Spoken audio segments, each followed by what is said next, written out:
opprimés qui en ont le plus besoin. Nous nous sommes rendus compte dès le mois d'octobre que la situation était très alarmante, puisque nous avons fait une première conférence sur la crise alimentaire, où nous avons soulevé un certain nombre d'indicateurs que les événements du 5 mars sont venus totalement augmenter, ou le 5 décembre plutôt, sont venus totalement augmenter. À partir de là, nous avons changé de stratégie en disant qu'il était important que seuls les politiques ne puissent pas porter le message de la situation en Centrafrique, puisqu'elle est totalement méconnue de nos amis africains du centre et de nos amis africains tout court. Donc à partir de là, nous avons choisi une option qui est de mettre en place ce qu'on a appelé la Centrafrique Solidarité Tour, où nous sommes en train de sillonner toutes les grandes villes de France, où nous sensibilisons, nous parlons de la Centrafrique et nous travaillons la main dans la main avec les associations afro-caribéennes et les amis de la Centrafrique pour sensibiliser localement afin de collecter des dons, tant en vivres, puisque aujourd'hui la situation humanitaire de la Centrafrique, c'est 86 organisations aujourd'hui non gouvernementales qui gèrent des programmes d'urgence de santé, d'eau, sécurité alimentaire, éducation, j'en passe.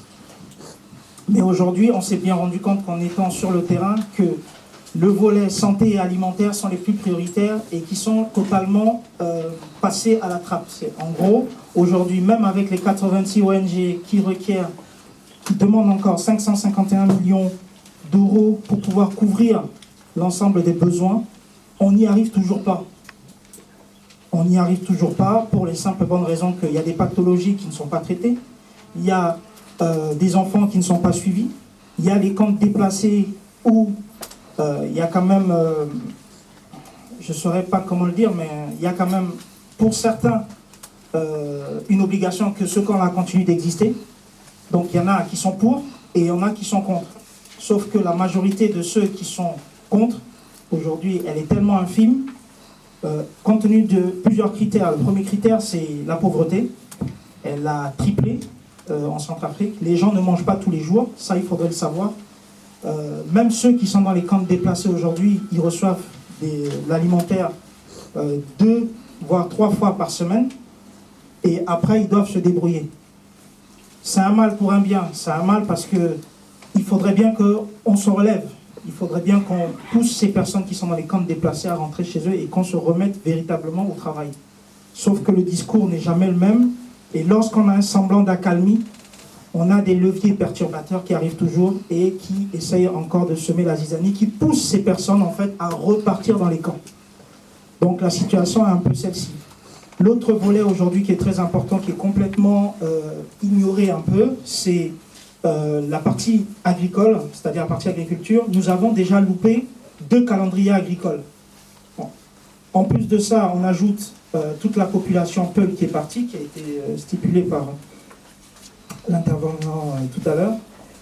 Ponctué à cela une inflation des denrées alimentaires, puisqu'on n'a pas de contrôle de prix en Centrafrique. Donc c'est très difficile de pouvoir savoir quel était le prix d'avant et le prix d'aujourd'hui, même si le ministère du Plan aujourd'hui est en train de faire un travail d'arrache-pied sur ce domaine, mais avec un manque d'argent cruel dans le pays, il est difficile de pouvoir mener toutes les actions de front pour pouvoir arriver à un résultat probant. Les maladies aujourd'hui qui gangrènent un peu et qui font très peur puisque les gens ne s'en rendent pas compte, c'est qu'à partir du moment où on a des concentrations de population qui sont au même endroit, la prolifération des maladies est forcément de manière exponentielle. Ce qui nous fait peur aujourd'hui, c'est la rougeole, la méningite, la tuberculose et le choléra. Donc, pour pallier à ces maladies-là, Action pour la Centrafrique avait déjà, au mois de décembre, quand il y avait un début de choléra qui s'est démarqué, nous avons dépêché aux environs de 120 kg de gel hydroalcoolique qu'on a essayé de distribuer dans ces camps de déplacés pour éviter en fait cette prolifération. Mais cela n'est qu'une goutte d'eau dans la mer, donc c'est pour ça que chaque fois que nous continuons dans nos campagnes, nous sensibilisons sur ce domaine. Maintenant, je vais, comme le temps de parole est court, je vais dire finalement quelle est un peu notre analyse de la situation. Parce que nous sommes fréquemment sur le terrain, puisque nous visitons les hôpitaux, nous visitons les centres de santé en province. C'est ce que nous avons fait sur le dernier passage, puisque nous sommes allés jusqu'à après Mbaïki. Et nous sommes arrêtés dans les différents centres de santé. Nous avons discuté un peu avec les populations pour comprendre un peu quels étaient un peu leurs besoins, comment ils analysaient un peu la situation et quels étaient un peu le niveau de rancœur qui pouvait exister. Parce que c'est un niveau qui est réel. Sauf que on a quand même vu que dans certains quartiers compliqués, en particulier le kilomètre 5 où nous avons fait des dons, le quartier kilomètre 5, c'est le quartier à forte consonance musulmane. C'est un quartier où nous sommes quand même rendus avec un prêtre et nous sommes allés voir des musulmans. Et nous avons aussi rencontré dans ces quartiers difficiles des Centrafricains et des Centrafricains de confession catholique ou non, ou animiste, qui vivaient ensemble avec des musulmans. Donc, il y a parfois une exagération un peu du contexte, mais il nous faut à chaque Centrafricain, en particulier, je parle aux politiques, de démystifier ce débat. C'est à eux de démystifier. C'est eux qui l'ont amené, c'est à eux de démystifier. C'est pour ça que j'en ai parlé aussi en étant sur le terrain à Bangui, puisqu'on a fait des campagnes de sensibilisation à la radio pour expliquer que le bon vivre ensemble est possible. Et il n'y a que par le bon vivre ensemble que nous allons nous relever. Donc, en termes de comment nous allons faire, qu'est-ce que nous, on a pu proposer? On a passé quand même des messages qui sont forts, c'est de dire, aujourd'hui, on a une jeunesse qui est complètement abandonnée. Et c'est cette jeunesse abandonnée, désœuvrée, qu'il est finalement facile à manipuler. Donc, pour ça, on disait qu'il était important de pouvoir mettre en place des projets à haute intensité de main-d'œuvre, tant dans l'agriculture, dans l'élevage, dans l'hygiène et dans la rénovation.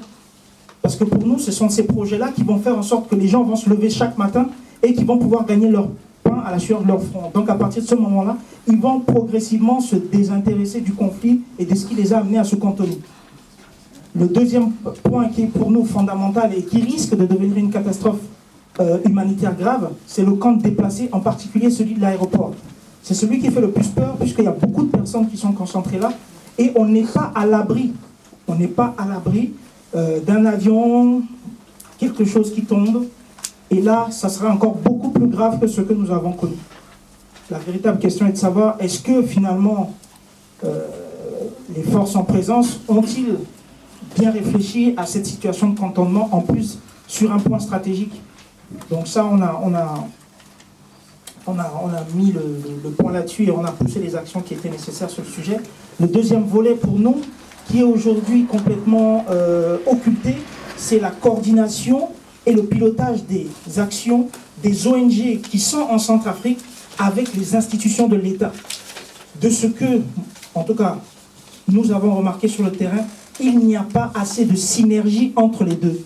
C'est-à-dire que les ONG font un travail fantastique, on les remercie et on ne sait même pas comment on aurait fait si elles n'étaient pas là, mais à contrario, il n'y a pas de vraie synergie avec les personnels de nos institutions sanitaires, des institutions de l'État. Et c'est là que c'est grave, parce qu'il peut parfois manquer du besoin primaire, du coton, du compresse, ça ne se partage pas. Et pourtant, ils sont des collègues de combat. Pour moi, ce sont des collègues de combat, puisqu'ils sont au quotidien dans ces hôpitaux-là. Mais il faut qu'on en parle, il faut qu'il y ait une vraie synergie. S'il n'y a pas de synergie, on a beau leur donner les millions qu'il faut, en partant, ils vont laisser une dépendance. C'est ce que nous avons connu lorsque nous avons sillonné les provinces. On a des centres de santé qui sont totalement abandonnés. Parce que les ONG sont venus, leur ont promis qu'ils allaient les aider, ils les ont aidés et du jour au lendemain, ces ONG, elles sont parties. Et aujourd'hui, ces personnes-là sont toujours dans l'espoir d'avoir quelque chose.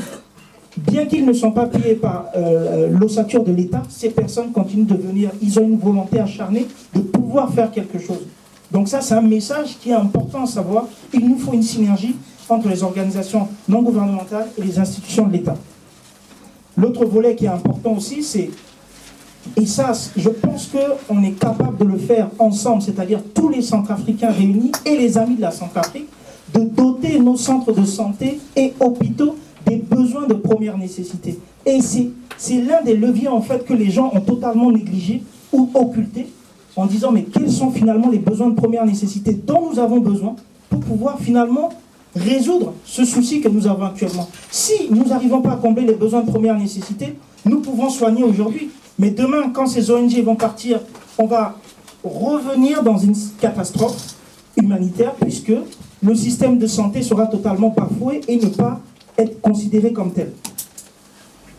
Le troisième volet dont nous avons également étudié, c'est l'accompagnement et l'organisation des institutions sanitaires.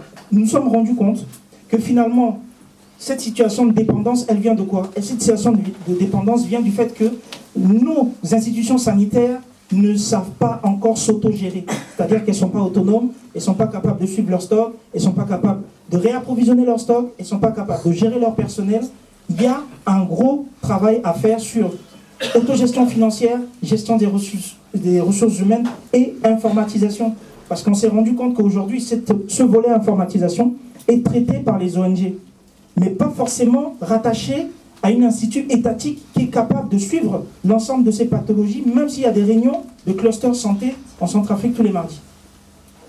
Le dernier point, et après je passerai au sujet suivant, c'est l'instauration d'un programme de développement et de réapprovisionnement des centres de santé, en particulier en province, qui sont souvent laissés à l'abandon, alors que c'est là où finalement nous avons plus de population. Bangui représente, en termes de population, Bangui doit représenter un tiers de la population de la Centrafrique. Donc il faut en être conscient que la plupart de nos populations sont en province et que toutes les organisations aujourd'hui doivent se rendre compte qu'il y a un travail colossal à faire et que nous devons le faire assez vite. Ensuite, le fonds de dotation Action pour la Centrafrique, c'est une action que nous avons démarrée suite à notre quotient moral qui est le Monseigneur Nzapala Inga qui a poussé pour que nous puissions mettre en place une plateforme dédiée à toutes les associations centrafricaines qui souhaitent œuvrer, mais qui est aussi un interlocuteur unique pour pouvoir discuter avec l'ensemble des organisations internationales et autres. Donc, c'est dans ce sens aussi que nous mettons en place ce volet Centrafrique Solidarité Tour pour sensibiliser, mais également pour nous amener aujourd'hui à faire des rencontres. Parce que quand on s'est déplacé dans des villes comme Angers, on a rencontré à la fois des religieux, mais également des personnes qui étaient en Centrafrique dans les années 70, qui sont encore amoureux, qui ont cette connaissance du bon vivre ensemble et qui ne comprennent pas pourquoi on se tire dessus et pourquoi on se machette aujourd'hui. Il y a de l'échange, il y a le partage d'expériences, il y a le développement du réseau, il y a informer. Et le dernier point qui pour moi est fondamental, et après j'arrêterai là, c'est la convergence des forces pour pouvoir réussir à faire des actions concrètes en Centrafrique. Merci à tout le monde.